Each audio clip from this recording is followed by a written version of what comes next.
Одоо хувь хүний хөгжил гэж юу хэлээд байгаа юм бэ? Одоо хувь хүний хөгжил гэж яриад байгаа шүү дээ. Одоо Англи улсад магистр хамгаалж ирсэн, Монголд ч гэсэн магистр хамгаалж ирсэн, бакалавра төгссөн маш олон хувь хүний хөгжлийн сургалтууд, Дээл Карнегийн маш олон сургалтууд ч гэсэн хамрагдчихсан. Тэгээ элтгэх урлаг гэдэг маш олон бас хувь хүний сургалтуудад хамрагдсан, суралцсан, одоо ч гэсэн суралцаар байгаа.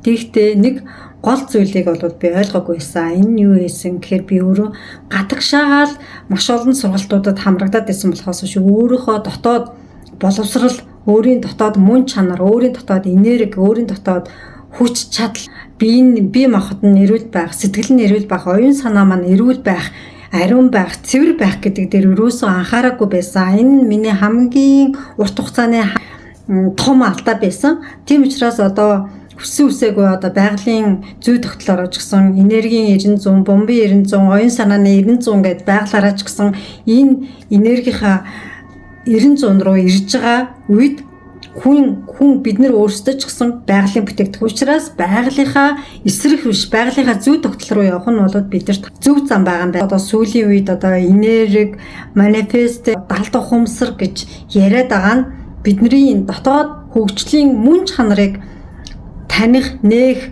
энэ тал руугаа ажилласаа гэсэн мессежүүдийг бол маш олон ингэж ярьж байгаа нь бол маш зөв байгаа юм байна шүү. Өөрсдийнхөө алдагдсан боломжийг авах хүн бүрд боломж байгаа. Танд одоо хэдэн настай байх нь октоосоо хамаагүй, та ямар мэрэгчлэлтэй байх нь хамаагүй, та хэдэн гадаад дотоод хэлтэй байх нь октоосоо хамаагүй. Хамгийн чухал зүйл бол бидний дотоод мөн чанар, дотоод хүн чанарын боловсрал гэдэг зүйл.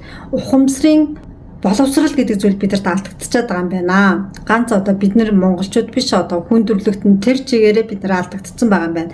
Тийм учраас тэрийгээ бид нар буцаас сэргээхийн тулд өөрсөндөө одоо өөрийн биеийн бохтын энерги, сэтгэлийн энерги, оюун санааны энерги гэдэг зүйл дээр ажиллах нь хамгийн чухал байгаа шүү. Ингээд таалагдсан бол хэрэгтэй үндэн заавал ширийгээрэй. Тэгээд яг одоо фоллоу дараарай.